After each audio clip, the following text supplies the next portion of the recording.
wabarakatuh. Terima kasih buat kawan-kawan semua yang udah mau mengklik video ini. Ya, di mana primat kali ini saya ingin membahas suatu topik tentang kasus kriminalitas yang terjadi di California, Amerika Serikat dengan nama Edmund Emil Kemper III. Ya, pembunuh berantai yang sangat keji nih, yang udah berhasil membunuh 10 orang. 10 orang. Ya. Bayangin, dia itu tubuhnya itu besar, hampir 2 meter. 2 meter itu semana? Segini kali ya? Ya udahlah, gak usah dibahas. Ya, kali ini gimana sih? Kita lanjut aja ya. Gimana kisah dari Edmund Emil Kemper III ini?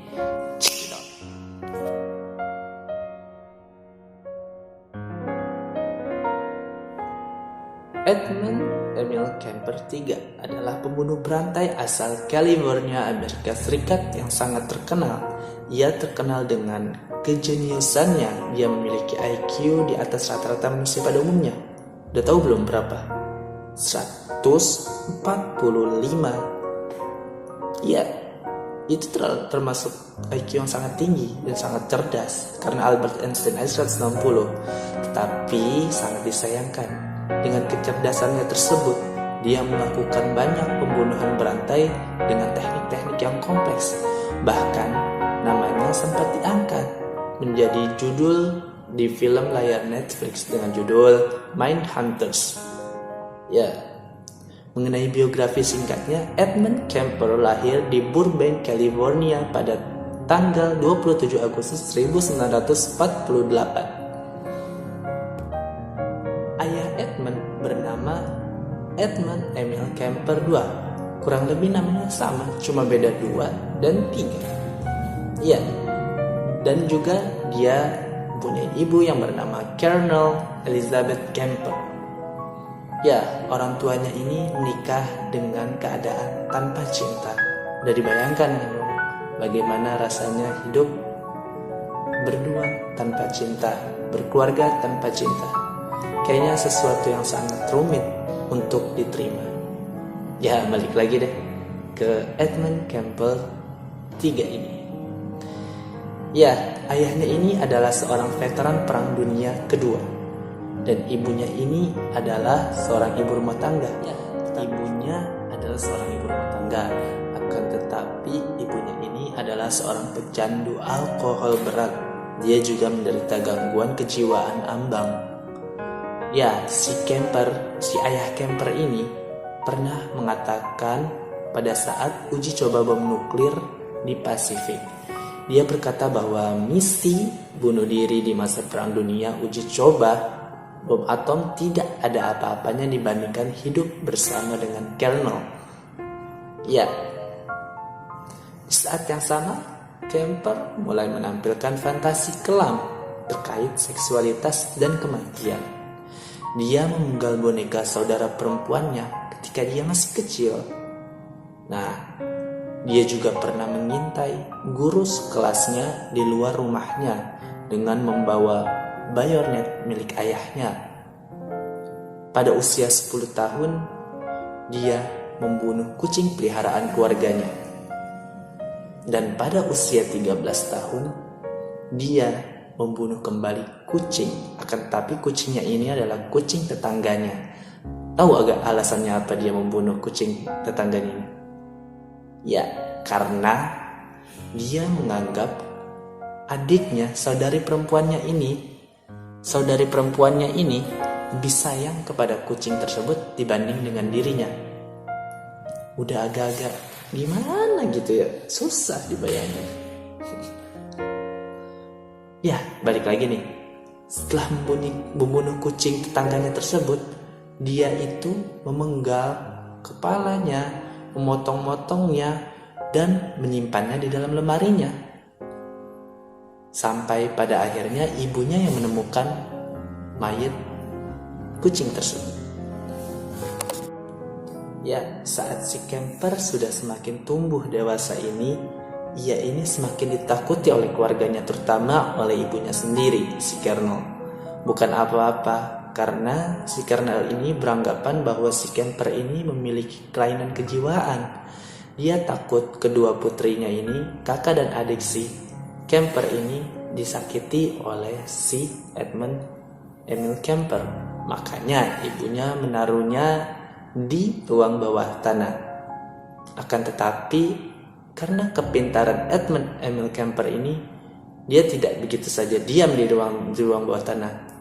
Dia kabur, melarikan diri ke rumah ayahnya yang berada di California. Ya, setelah dia sampai di California atau di rumah ayahnya ini, ternyata si ayah ini memang sudah menikah dengan wanita lain dan memiliki anak.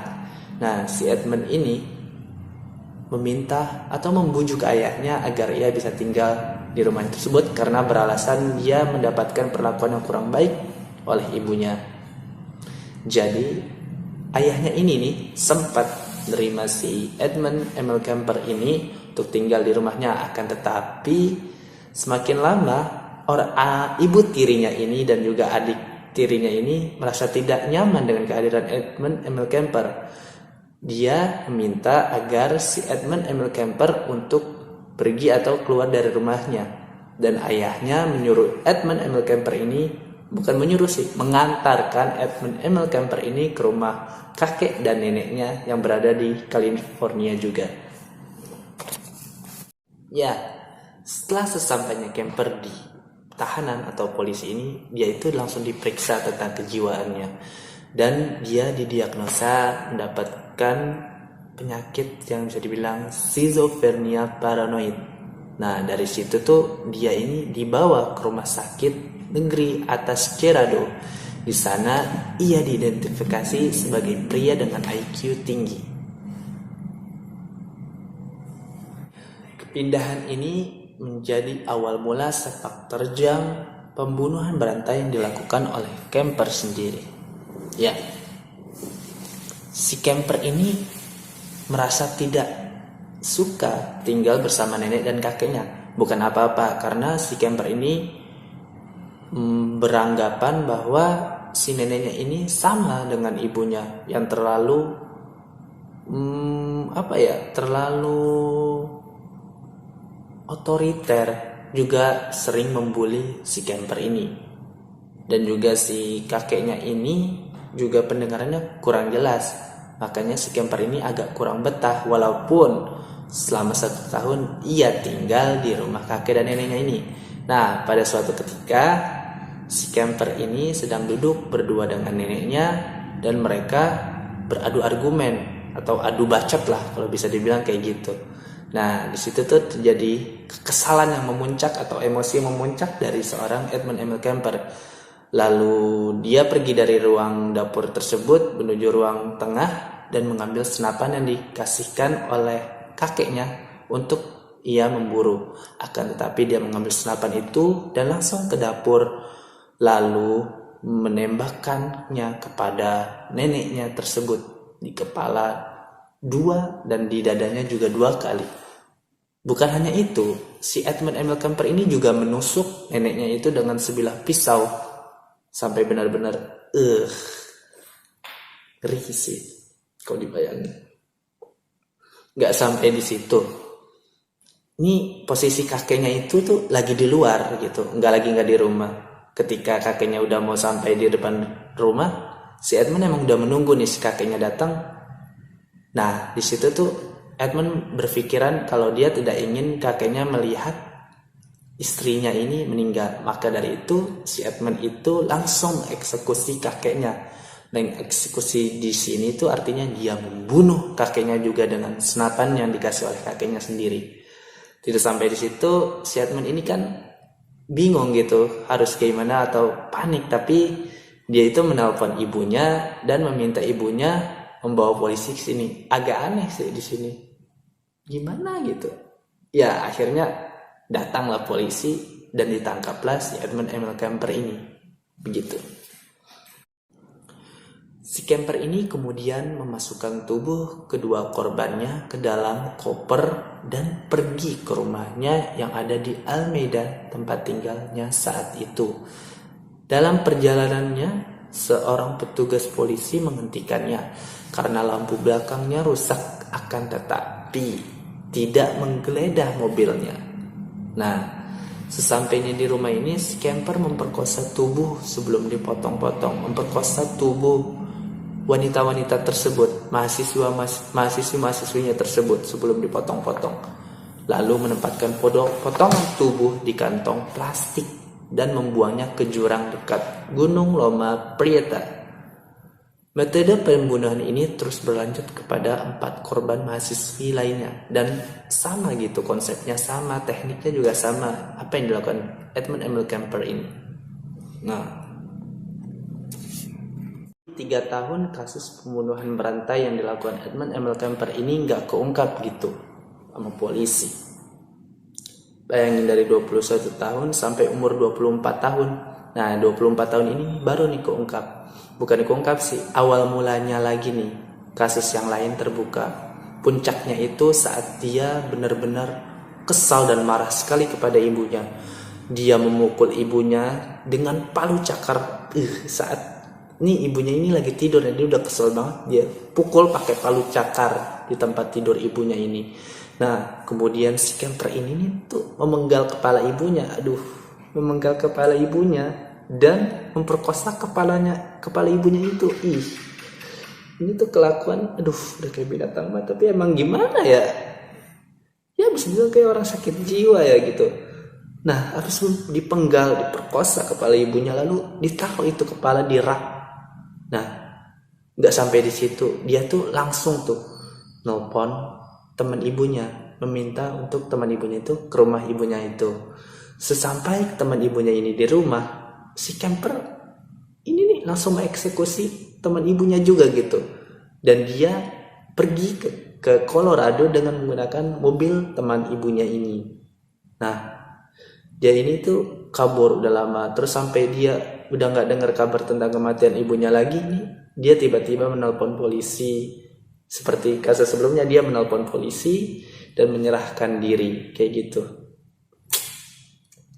Sampai di polisi itu dia tuh diinterogasi gitu, kenapa melakukan kayak gitu tuh, dia merasa senang udah ngelakuin kayak gitu. Itu tuh sih gila ya. Nah, setelah ditangkap nih si Edmund Emil Kemper ini meminta agar dia dihukum mati aja, tapi dari pengadilan ditolak. Dan dia juga sempat berusaha untuk melakukan bunuh diri, tetapi gagal. Nah, akhirnya si Edmund Emil Kemper ini dijatuhi hukuman 7 kali berturut-turut. Dari sini kita bisa sih ambil hikmah, bukan hikmah ya, pelajaran. Gimana ya, pokoknya kalau kalian punya adik atau anak kecil, atau siapapun anak kecil di lingkungan sekitar kalian yang suka menyakiti hewan, kalau bisa sih mulai diurusin gitu, diajarin, diarahkan menjadi yang lebih baik lagi gitu. Karena di sini awal mula si Edmund Emil Kemper ini juga dari hewan-hewan, menyakiti hewan-hewan kayak gitu. Semoga sih kita bisa dijauhi kayak gitu. Amin, amin, amin ya Rob. Saya kira dari saya cukup segini aja ya tentang kasus kriminalitas yang dilakukan oleh seorang pembunuh berantai yang sangat terkenal di California, Amerika saat itu, yang bernama Edmund Emil Kemper III. Menurut saya ini menjadi suatu pelajaran dalam patologi sosial. Ya, kurang lebihnya mohon maaf untuk semua para penonton yang udah nonton di video ini. Saya ucapkan terima kasih kembali. Sampai ketemu di episode berikutnya. Terima kasih.